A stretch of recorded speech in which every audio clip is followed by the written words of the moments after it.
My sister Carmen looked me dead in the eye and said, "This trip is about quality time, Sarah. Having you there would just complicate things." My father nodded from across the dining table. "You've changed too much. This isn't for you anymore." I set down my wine glass slowly, the clink against the wooden table the only sound in the suddenly silent room. Message received. But before I tell you how I made them all pay for that moment, let me know, where are you experiencing this story from? And if you're enjoying these tales of family drama and sweet revenge, make sure to like and follow for daily stories that'll keep you on the edge of your seat.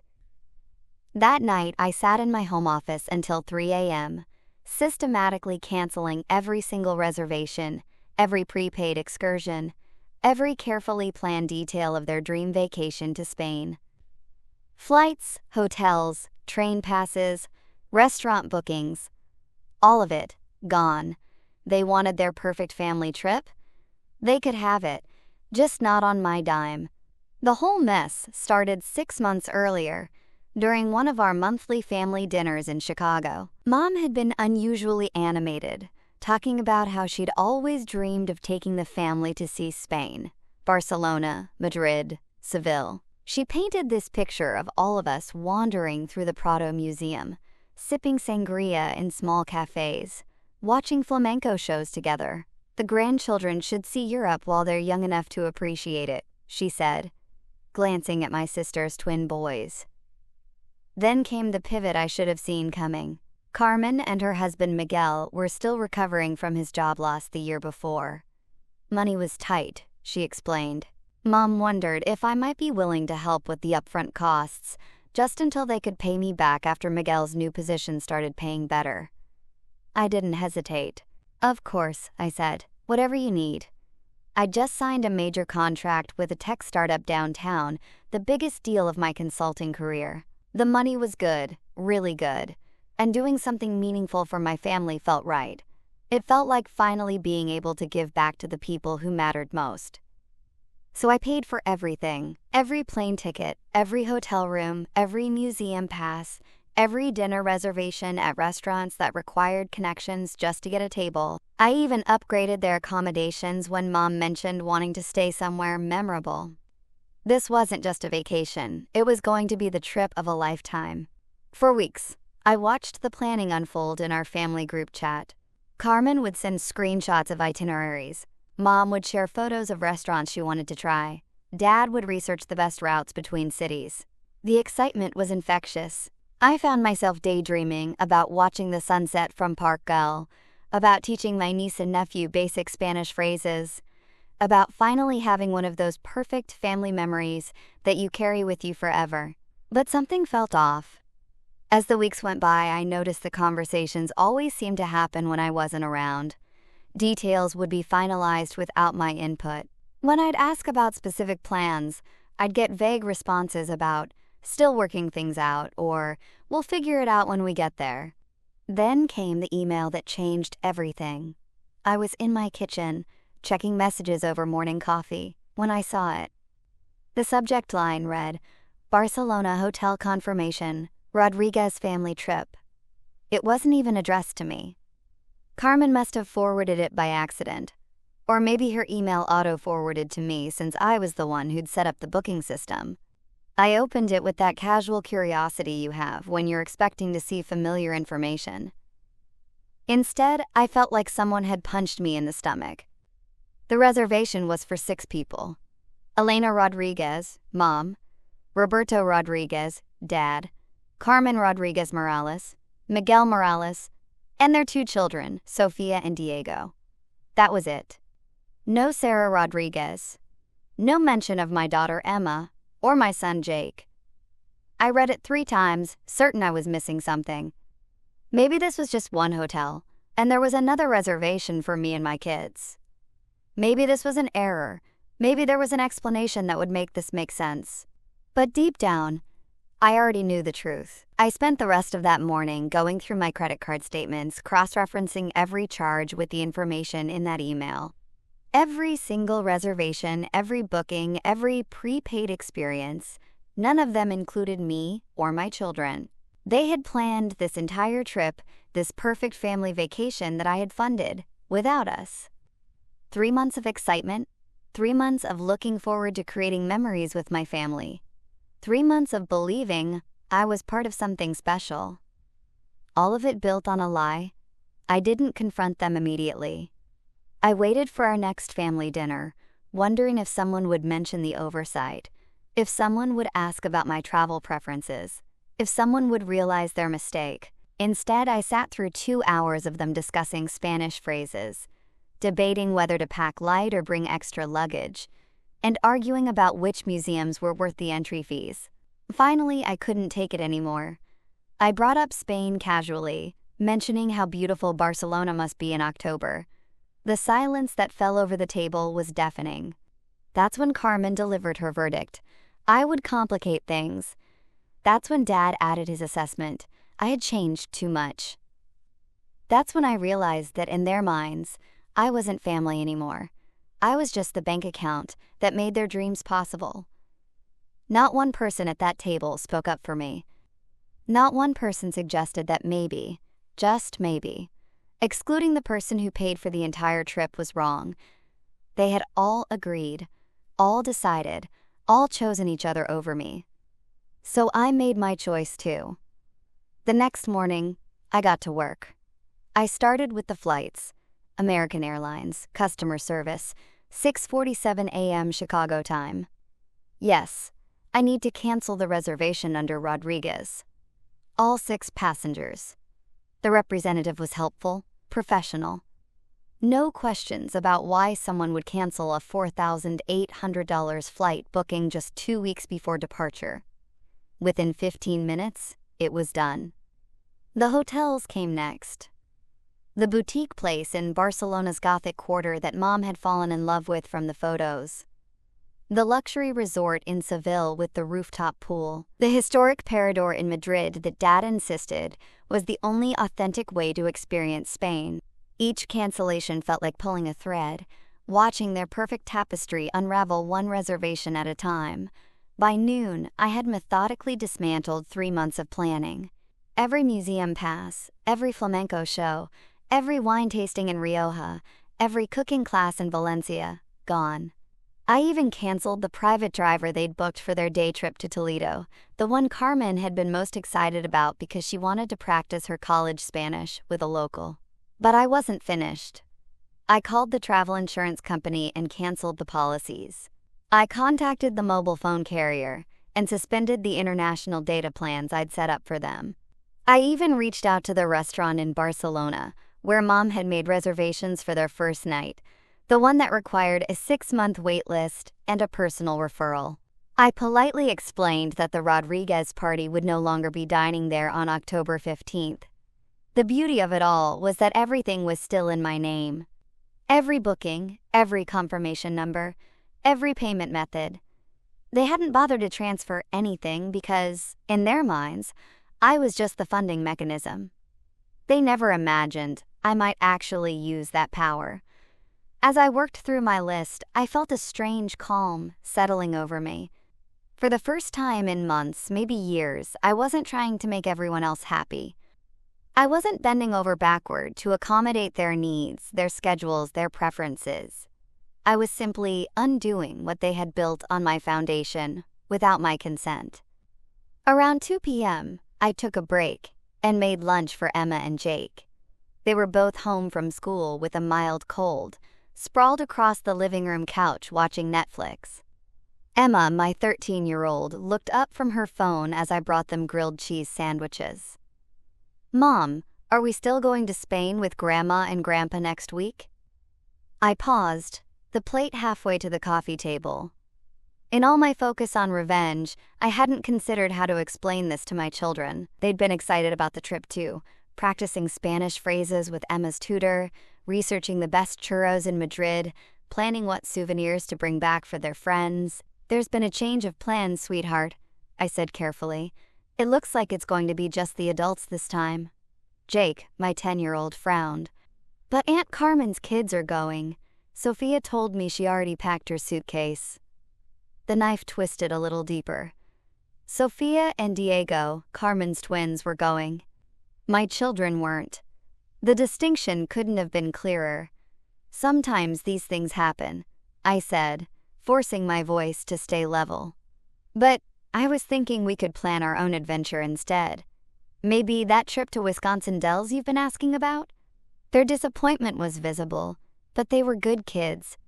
They didn't push, didn't demand explanations I wasn't ready to give. Instead, Emma just nodded and went back to her show, and Jake asked if we could get the water park hotel with the indoor slides. The first text arrived at 3:22 p.m. Miguel. Sarah, there's some kind of problem with the flights. Can you call the airline? I read it twice, then set my phone face down on the kitchen counter. 30 seconds later, it buzzed again. Carmen. The hotel in Barcelona says they have no record of our reservation. Did you book under a different name? Then another, from Dad. Sarah, we need to talk. Something's wrong with all the bookings. I ignored them all. Instead, I took Emma and Jake to Target and let them pick out new games for our Nintendo Switch. We spent an hour in the toy aisles, and for the first time in weeks, I felt genuinely relaxed.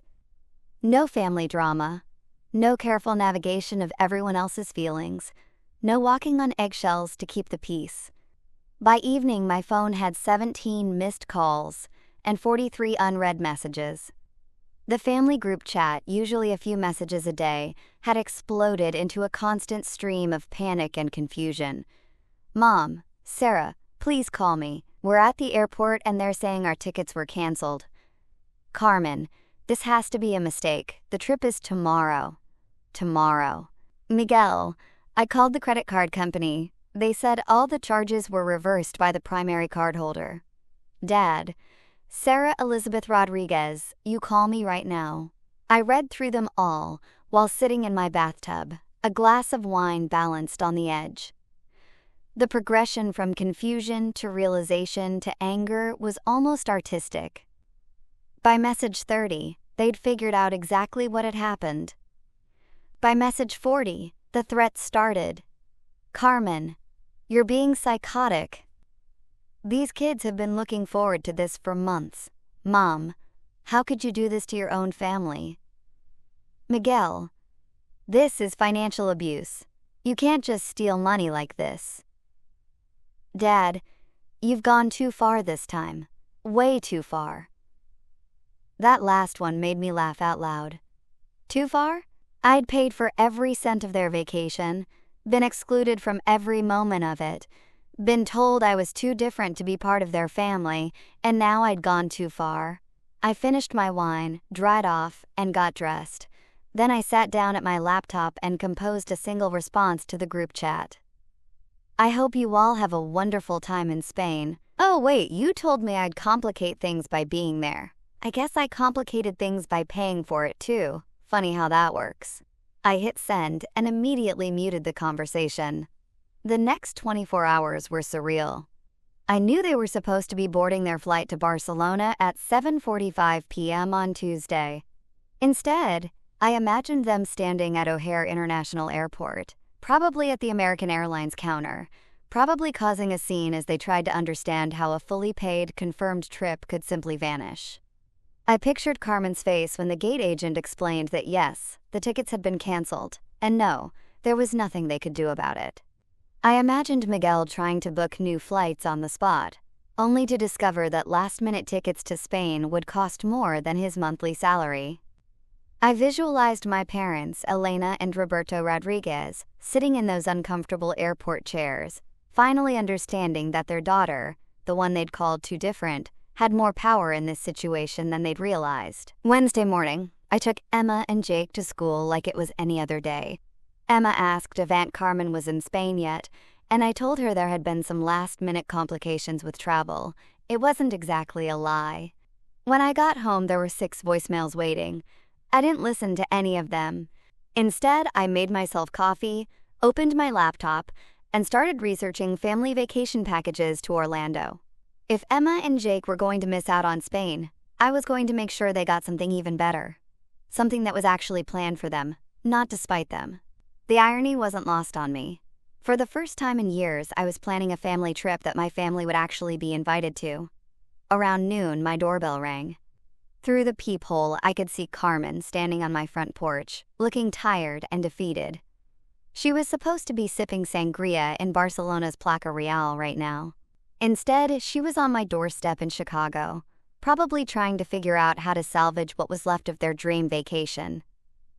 I considered not answering. I considered letting her stand there, wondering if I was home, feeling as excluded and ignored as I'd felt for the past 3 months. But curiosity won. I opened the door and smiled. "Carmen, I thought you'd be in Spain by now." Carmen stood on my doorstep, looking like she'd aged 5 years overnight. Her hair was pulled back in a messy ponytail, she had no makeup on, and she was wearing the same clothes I'd seen her in at dinner 2 nights ago. Dark circles under her eyes told the story of a sleepless night spent trying to understand how their perfect vacation had evaporated. "Can I come in?" she asked, her voice smaller than I'd heard it in years. I stepped aside and gestured toward the living room. She walked in slowly, looking around like she was seeing my house for the first time. Maybe she was, really seeing it. The family photos on the mantel that included Emma and Jake, the children's artwork stuck to the refrigerator with magnets, the life that existed whether she acknowledged it or not. "Coffee?" I offered, playing the gracious host. "Sarah, what the hell did you do?"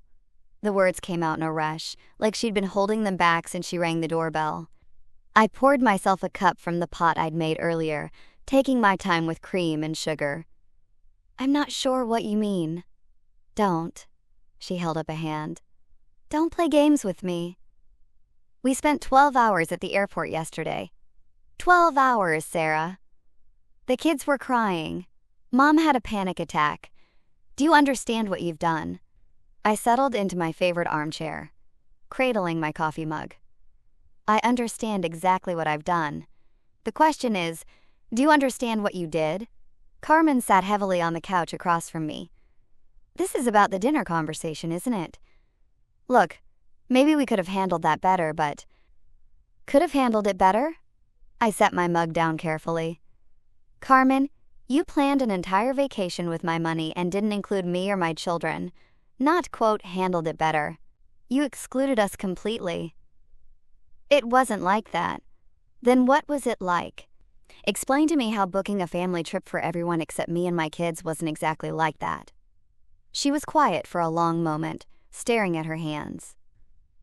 When she finally looked up, I could see her trying to find the right words. The ones that would make this my fault, instead of theirs.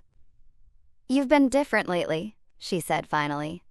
"Ever since the divorce, ever since you started your own business, you've become, I don't know, harder, more distant. We thought maybe some time with just the core family would help us reconnect, and then we could all..." "Core family." I repeated the words slowly. "So Emma and Jake aren't core family? I'm not core family, but somehow I'm core enough to pay for everyone else's reconnection?" "That's not what I meant." "That's exactly what you meant." I stood up, walking to the window that looked out over my backyard. "You know what the funny part is, Carmen? I was excited. For 3 months, I was genuinely excited about this trip. I bought Spanish phrase books. I researched the best gelato shops in Barcelona for Jake. I found that flamenco dress shop Emma wanted to visit. I was planning what we'd do together. Behind me, I heard her sniffle. When I turned around, she was crying. "The kids asked about Sofia and Diego all morning," she said through her tears. "They don't understand why their cousins aren't on vacation. Miguel had to call in sick to work because we couldn't afford to lose another day's pay dealing with this mess. Mom hasn't eaten since yesterday morning."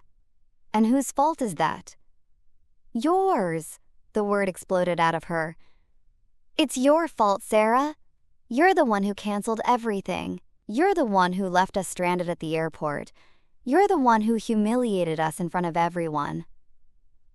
I walked back to my chair and sat down, studying my sister's face. She really believed it. She genuinely thought I was the villain in this story. "Let me ask you something," I said quietly. "When you were planning this trip, When you were making reservations and choosing restaurants and booking tours, how many times did you think about me? What do you mean? I mean exactly what I said. How many times, in 3 months of planning, did you consider what I might want to see, what Emma and Jake might enjoy? How many times did you think, I should ask Sarah about this? The silence stretched between us. We thought you'd understand, she said finally. I did understand. I understood perfectly.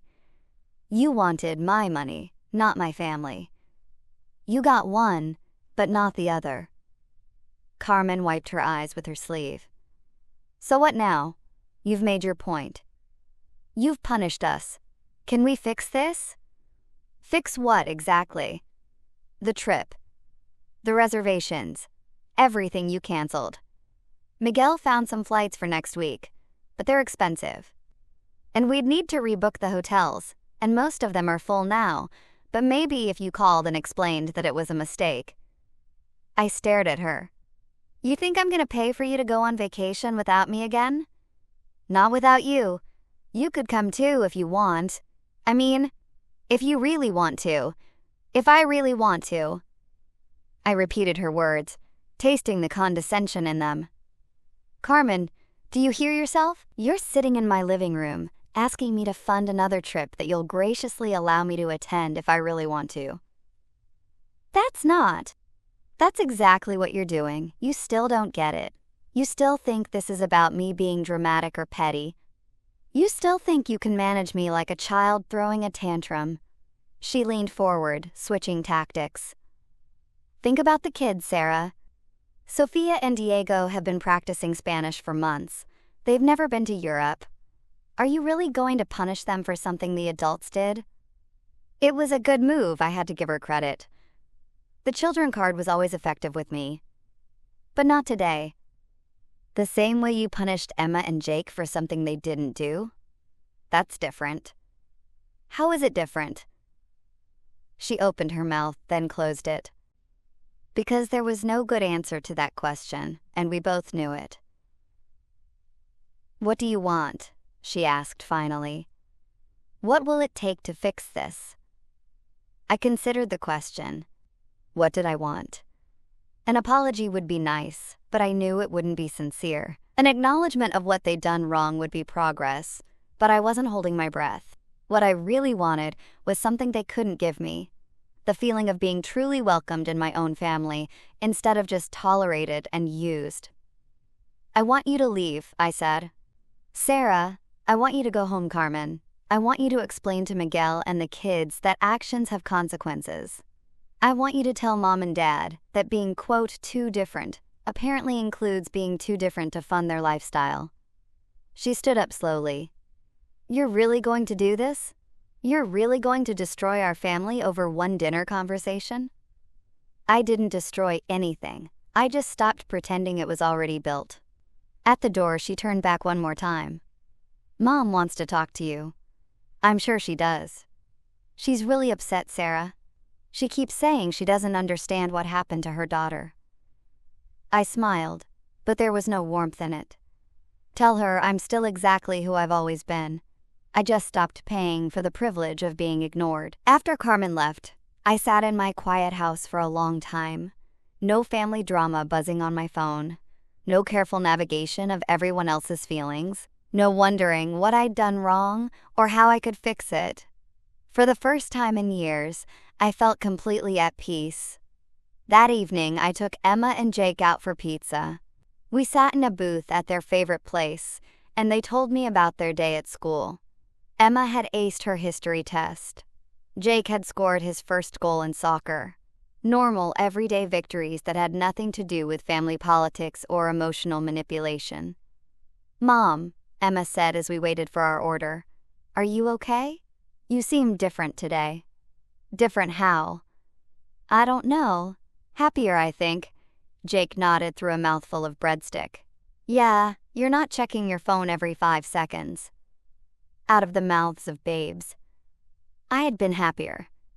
For the first time in months, I wasn't waiting for the next family crisis, the next request for money, the next careful balance of everyone else's needs while mine went unmentioned. I think I am happier, I told them. Sometimes you have to make hard decisions to get to a better place. Like when you divorced Dad? Emma asked with the blunt honesty that only teenagers possess. Something like that, yes. That night, after the kids were asleep, I looked at flights to Orlando. Not for next week or next month, but for Christmas break. A real vacation, planned for the three of us, with no hidden agendas or emotional landmines. As I scrolled through hotel options, my phone buzzed with a text from Mom. "We need to talk." I read it, then deleted it without responding. For the first time in my adult life, what Elena Rodriguez needed wasn't my problem to solve. 3 days passed in blissful silence. No family group chat notifications, no urgent voicemails, no surprise visits from guilt-ridden siblings.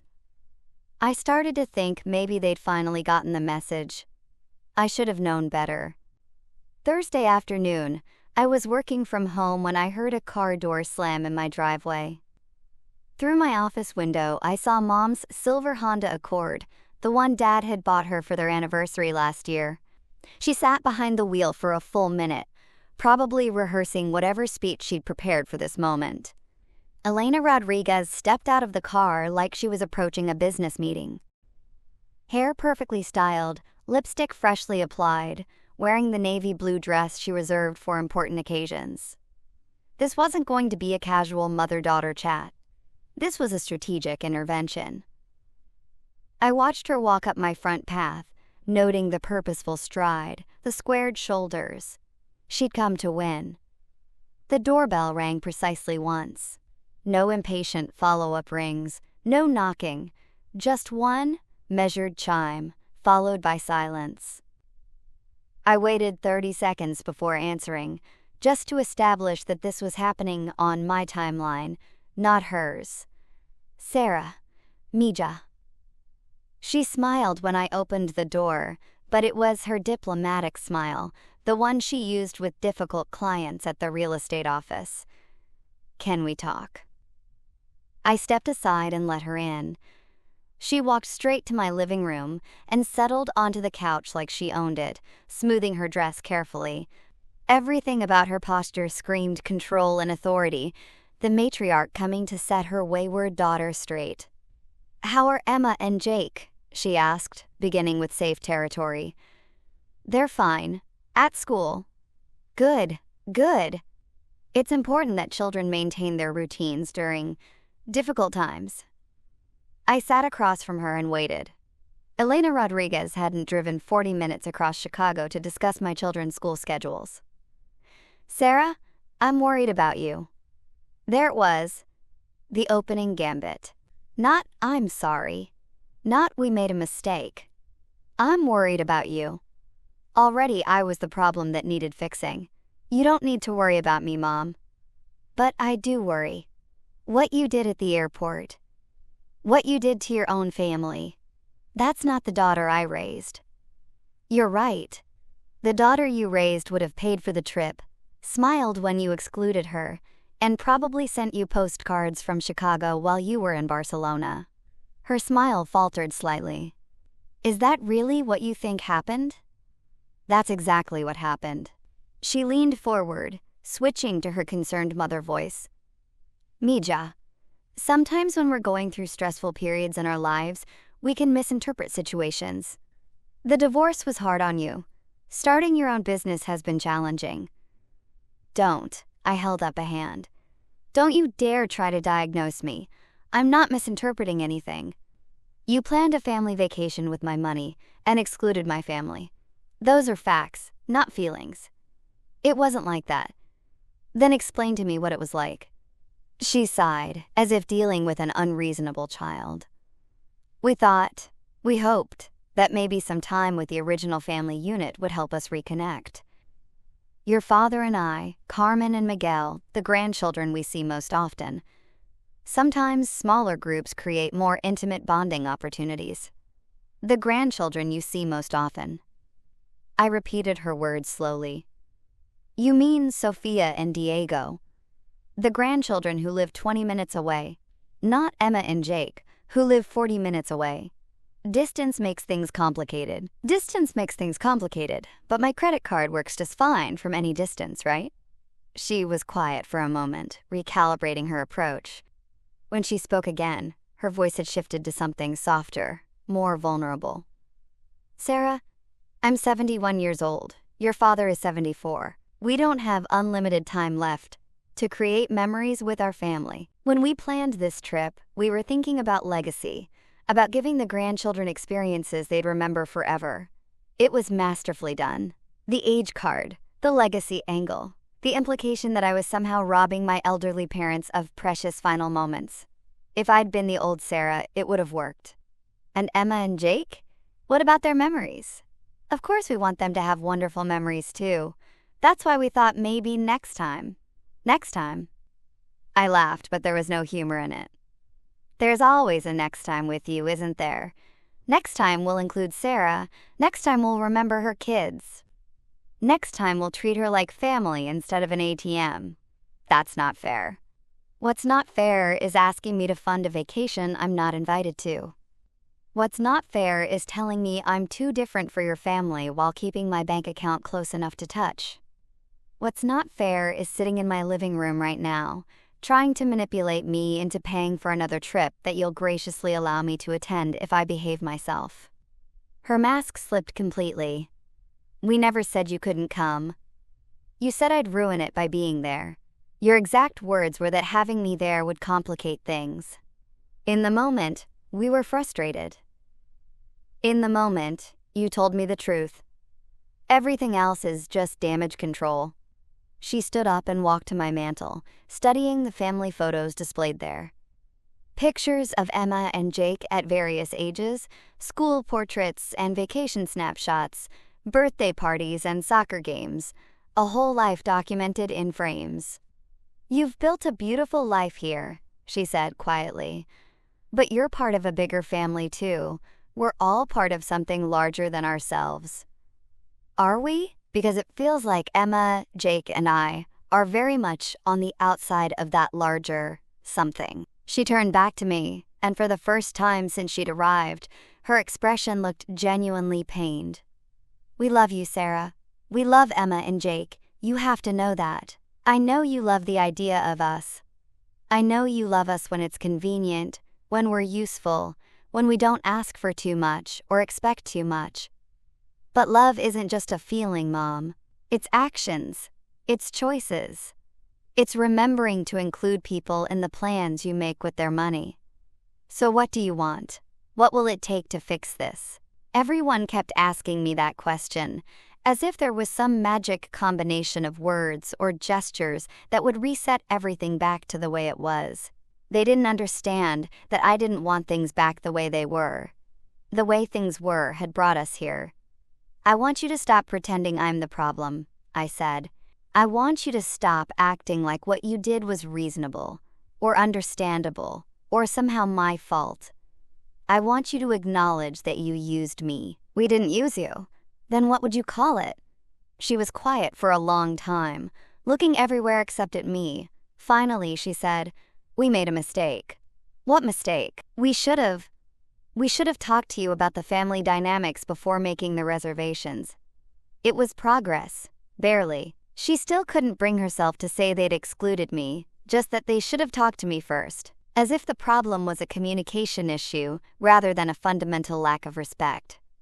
And, I prompted, and we should have been clearer about our intentions. Which were? To create some space for healing within the family structure. I almost laughed. Even her apology was dressed up in therapy speak, designed to make exclusion sound like intervention. Mom, listen to yourself. You're talking about family structure and healing space when what you mean is, we wanted to go on vacation without Sarah, but we needed her to pay for it. That's not. She stopped, her mouth opening and closing like she was trying to find words that would make this better. Finally, she sank back onto the couch.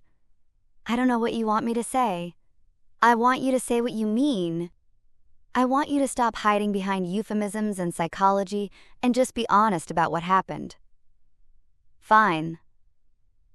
Her voice went flat, all the maternal warmth draining out of it. Fine, Sarah. We wanted a peaceful vacation. We wanted time with Carmen's family without worrying about your mood, your attitude, your constant need to prove how independent you are. We wanted to enjoy ourselves without walking on eggshells around you. There it was, the truth, finally. Not dressed up in concern for my mental health or explanations about family dynamics. Just the raw, honest fact that they found me difficult and wanted me gone. Thank you, I said quietly. That's the first honest thing anyone has said to me about this whole situation. She looked surprised. Thank you. Yes. Because now I know exactly where I stand. I'm difficult. I have attitude problems. I make people walk on eggshells, but my credit card is perfectly pleasant and easy to get along with. Sarah, no, it's fine, really. It's actually liberating to know that my family finds me so unpleasant that they'd rather exclude me from a vacation I'm paying for than spend a week in my company. We don't find you unpleasant. You literally just said you wanted a peaceful vacation without my mood and attitude. She stood up again, agitated now. You're twisting my words. I'm repeating your words. I think I should go. I think you should too. At my front door, she turned back one more time. This doesn't have to be the end of our relationship, you know. Families fight. Families forgive. Families move forward. You're right, I said. They do. But first, they have to want to be a family. And you've made it very clear that you don't want me in yours.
What are you saying?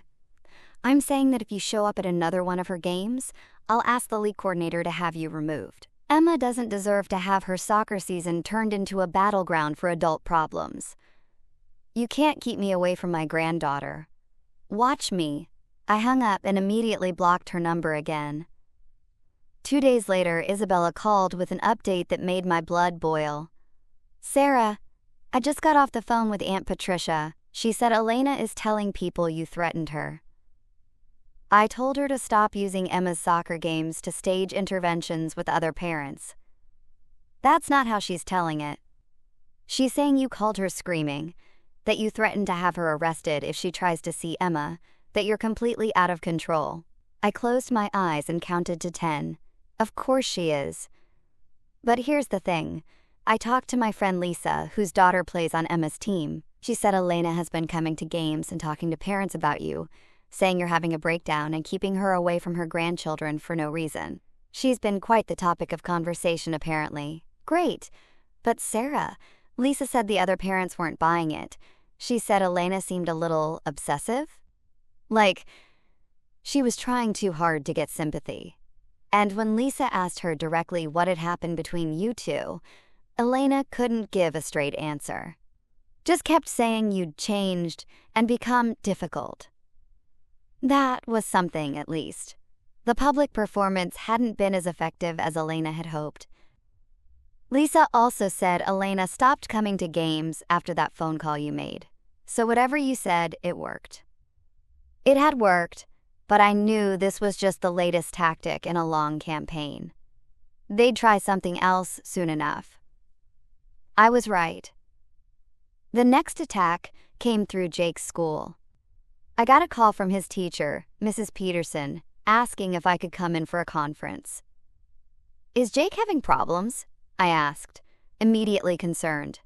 Not problems, exactly, but his grandmother came by yesterday and expressed some concerns about his home environment. She seemed quite worried about him. My hands clenched around the phone. His grandmother came to his school? Yes. She said she was concerned that he might be struggling with some family issues at home and wanted to make sure we were keeping an eye on him. She mentioned that there had been some instability in your household recently. Elena had gone to my 10-year-old's elementary school and suggested to his teacher that I was providing an unstable home environment. She had involved my child's educator in her campaign to paint me as an unfit mother. Mrs. Peterson, I need to be very clear about something. Jake's grandmother does not have permission to discuss his education or home life with school staff. If she approaches you again with concerns about his welfare, I need you to contact me immediately. Of course, but she seemed genuinely worried. She's not genuinely worried. She's angry that I won't engage with her manipulative behavior, and she's trying to use Jake's school to force contact with me. This is harassment, not concern. There was a pause. I see. Well, for what it's worth, Jake seems perfectly fine to me. Happy, well-adjusted, doing great in his classes. Whatever issues the adults in your family are having, they don't seem to be affecting him negatively. Thank you. That means a lot. Should I be concerned about further visits from his grandmother? If she shows up again, please call security and then call me. She is not authorized to be on school property discussing my son. After I hung up, I sat in my car in the school parking lot, shaking with rage. Going after me was one thing. Manipulating extended family was predictable. Even the soccer game performances were just annoying theater. But involving my children's school, suggesting to their teachers that I was providing an unstable home environment, potentially putting my kids under scrutiny from mandatory reporters, that was a line that couldn't be uncrossed. That evening, after Emma and Jake were in bed, I made a decision that would have been unthinkable 6 months earlier. I called a family law attorney. I need to discuss harassment protection for myself and my children, I told the intake specialist. And I need to understand my options for preventing certain family members from interfering with my children's education and activities. Can you tell me more about the situation? I laid it all out. The vacation exclusion, the extended family campaign, the public performances at soccer games. the unauthorized visit to Jake's school. As I talked, I realized how it all sounded from the outside, like a systematic campaign of harassment disguised as family concern. Ms. Rodriguez, the attorney said when I finished, what you're describing could potentially qualify for a harassment restraining order, especially given the involvement of your children's school and activities. The pattern of behavior you're describing suggests escalation that could warrant legal intervention. I don't want to take legal action against my own family, I understand. But sometimes family members are the ones who cross the most dangerous boundaries because they believe their relationship gives them special privileges. Your mother's visit to your son's school, in particular, is concerning. That could be interpreted as an attempt to interfere with your parental rights. That night, I couldn't sleep. 6 months ago, I'd been planning a family vacation to Spain, excited about creating memories with the people I loved most. Now I was consulting attorneys about restraining orders against my own mother. How had it come to this? But even as I asked myself that question, I knew the answer. It had come to this because some people, when faced with consequences for their actions, choose escalation over accountability. It had come to this because Elena Rodriguez would rather destroy our relationship entirely than admit she'd been wrong about the Spain trip. It had come to this because they'd forgotten that the quiet, accommodating daughter they'd taken for granted had grown into a woman who wouldn't be manipulated, gaslit, or used anymore. And that woman was apparently far more dangerous to their comfortable dynamic than they'd ever imagined. The next morning, I made 2 phone calls. The first was to Emma's soccer league, informing them that Elena Rodriguez was not authorized to attend games and requesting that she be removed from the premises if she appeared. The second was to Jake's school, formally notifying them that his grandmother did not have permission to discuss his education or welfare with school staff. Then I went to work, threw myself into my consulting projects, and waited to see what their next move would be. I didn't have to wait long. 6 months after I'd blocked their numbers, a year after the Spain trip that never happened, I received an envelope in my mailbox. No return address, just my name written in Elena's careful handwriting. Inside was a cashier's check for $4,200 and a short note. For your portion of the Spain expenses since you didn't attend. We hope this helps us move forward. I stared at the check for a long time, then started laughing. Not bitter laughter. Not angry laughter, just genuine amusement at the absurdity of it all. They still didn't understand. After everything that had happened, after all the manipulation and harassment campaigns, they still thought this was about money. They still believed they could write a check and make their exclusion of me disappear. They still thought they could buy their way back to the comfortable dynamic where I funded their dreams and accepted their crumbs of inclusion. I walked to my kitchen and stuck the check to my refrigerator with a magnet, right next to Jake's latest art project and Emma's honor roll certificate. It looked ridiculous there, this formal attempt at reconciliation, surrounded by the evidence of the life I'd built without them. 3 days later, Miguel called me from a new number. "Sarah, I know you blocked everyone, but we really need to talk." I almost hung up immediately, but something in his voice made me pause. He sounded tired, defeated in a way I'd never heard before. "What do you want, Miguel?" "Look, I'm not calling to rehash everything that happened. I'm calling because things are falling apart over here, and I think you should know." "What do you mean?" "Elena and Roberto are talking about selling the house, the one they've lived in for 30 years. They can't afford the maintenance anymore, and with Roberto's medical bills from the heart thing, they're looking at downsizing significantly." I waited for him to continue. "And Carmen's struggling. The business she started last year isn't working out. We might have to move back in with her parents temporarily, which nobody wants." "I'm sorry to hear that, but I don't understand why you're telling me this." "Because for the last year, every family financial emergency has been solved by calling Sarah. Every unexpected expense, every home repair, every business opportunity that needed seed money, it all got handled with a phone call to you. And now you're realizing that burning bridges with your family ATM has consequences?" He was quiet for a moment. I guess I deserve that. Miguel, what do you want from me? I want to know if there's any way back from this. Not for the money. Well, not just for the money, but the kids miss Emma and Jake. Sophia asks about her cousins all the time. And Elena isn't doing well, Sarah. She's obsessed with this whole thing. She talks about you constantly, reads your social media posts, drives by your house sometimes. She drives by my house? Not in a creepy way, just she misses you. They all miss you. Even Carmen, though she'll never admit it. They miss having someone to use and take for granted. There's a difference. Maybe, but Sarah, what if you're wrong? What if they really do miss having you in their lives, not just your bank account? It was a fair question, one I'd asked myself during quiet moments over the past year. What if I was being too harsh?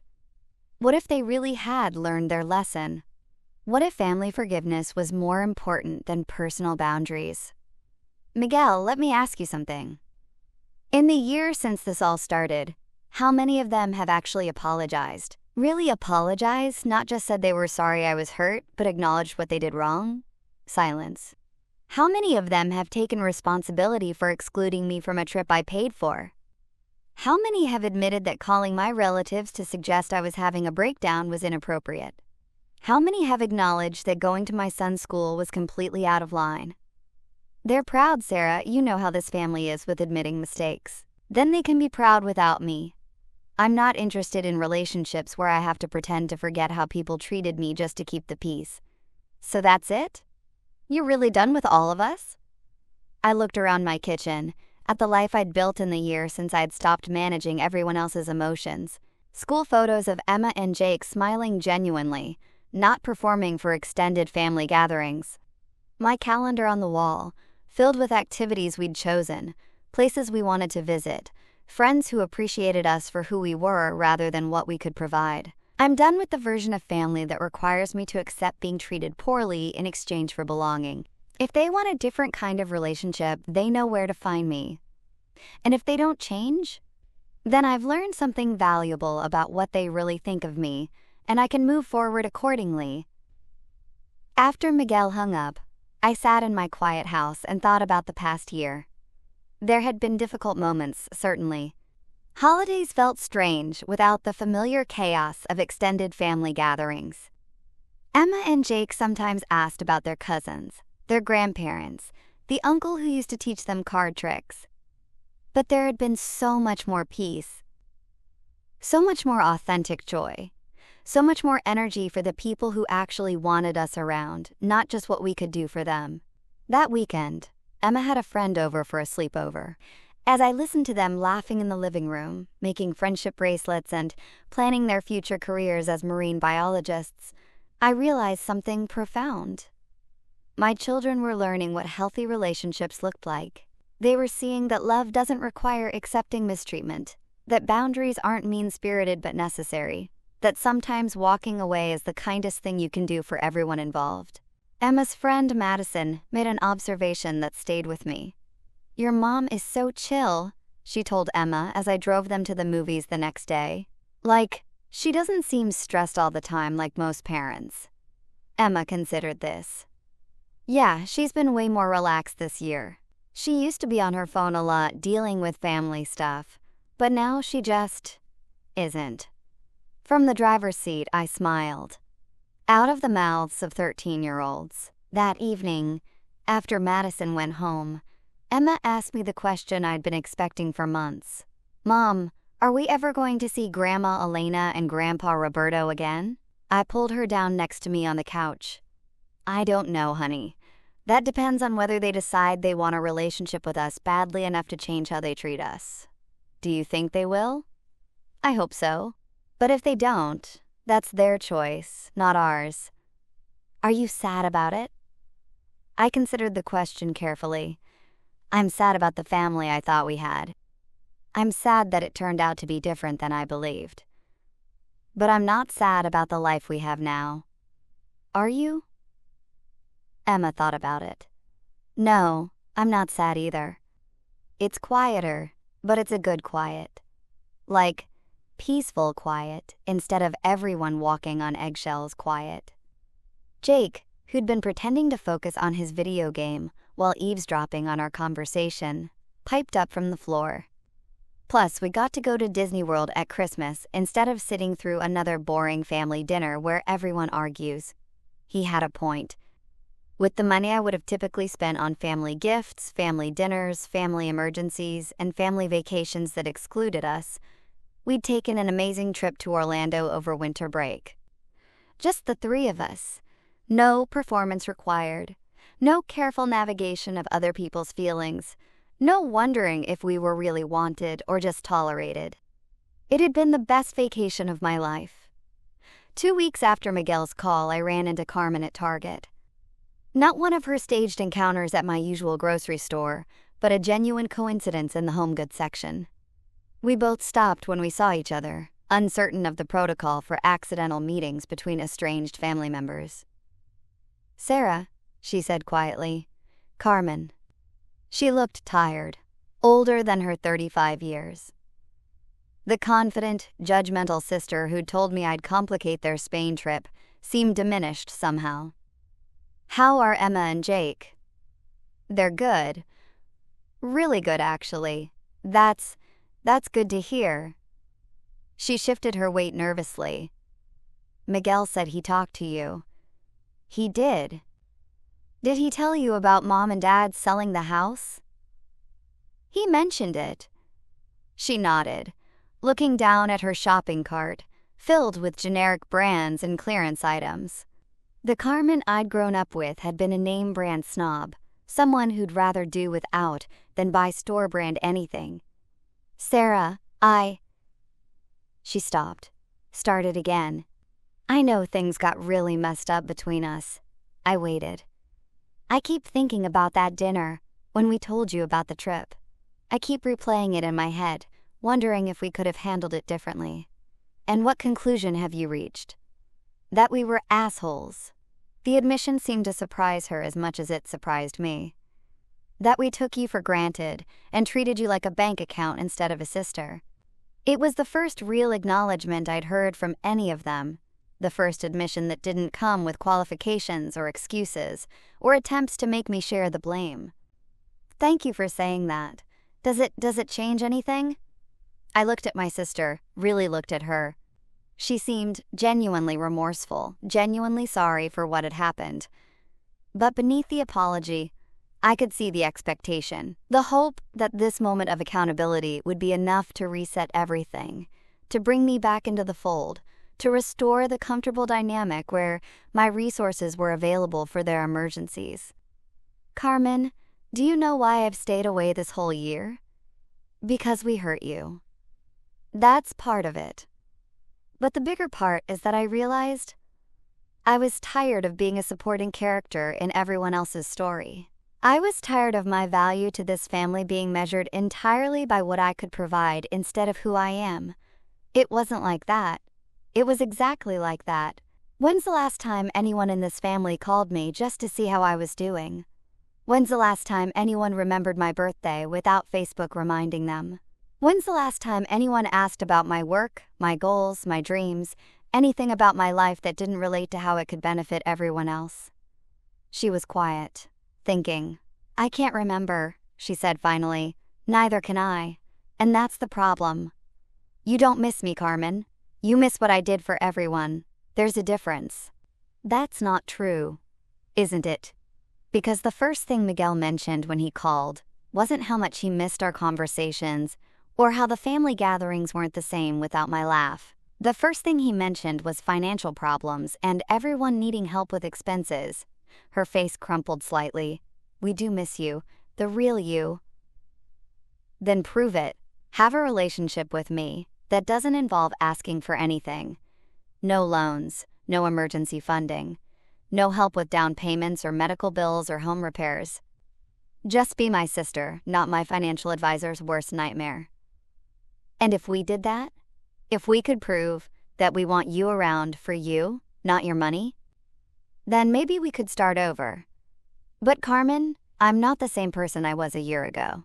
I'm not going to go back to managing everyone's emotions, and solving everyone's problems, and accepting scraps of inclusion in exchange for unlimited financial support. What are you saying? I'm saying that if this family wants me back, they need to want the person I've become, not the person I used to be. And that person has boundaries. That person says no sometimes. That person expects to be treated with the same respect she gives to others. Carmen nodded slowly. I think I'd like to get to know that person. We'll see. 3 months later, I got a text from Carmen. Emma's soccer game is Saturday at 10 a.m. at Riverside Fields, right? Sophia asked if she could come watch her cousin play. No mention of Elena's campaign at previous games. No request for money. No family drama. Just an aunt wanting to bring her daughter to support her niece. I texted back, yes, Field 3. She'd love to have Sophia there. It was a small step, but it was something. Carmen showed up with just Sophia. No other family members. No agenda beyond watching children play soccer. She cheered when Emma scored, high-fived her when she came off the field, and left without any attempts at deep family reconciliation conversations. The following week, she texted again. Jake's school play is next Friday. Sophia wants to come to that too if it's okay. Slowly, carefully, we began building something new. Not the old relationship with its one-sided financial dynamic and emotional manipulation, but something simpler, cleaner. Carmen as Emma and Jake's aunt, me as Sophia and Diego's aunt. Basic family connection, without the toxic elements that had poisoned everything before. Elena and Roberto remained conspicuously absent from these interactions. Whether that was Carmen's choice or theirs, I didn't ask. Some bridges, once burned, take longer to rebuild than others. Some require more than apologies and good intentions. But for the first time in over a year, I felt hopeful about family. Not the family I'd grown up in, with its complex hierarchies and unspoken obligations, but the family we might be able to create going forward. One based on mutual respect instead of financial dependence. One where love wasn't conditional on usefulness. One where everyone was included, not because they could pay for the privilege, but because they were genuinely wanted. As I watched Emma and Sophia play together in my backyard one Saturday afternoon, laughing over some shared joke, I realized I'd gotten something I never expected from this whole painful experience. I'd learned the difference between being used and being loved. And that knowledge, it turned out, was worth every difficult conversation, every blocked phone number, every missed family gathering, and every dollar I'd stopped spending on people who took me for granted. I'd bought my freedom with boundaries, and it was the best investment I'd ever made. The check from Elena still sat on my refrigerator, uncashed and forgotten among the artwork and school announcements of my real life. Occasionally, visitors would ask about it, and I'd tell them it was a reminder that some things can't be purchased. Like self-respect, like genuine relationships, like the peace that comes from knowing that the people in your life actually want you there. Those things, I'd learned, were priceless, and I'd never put them on sale again.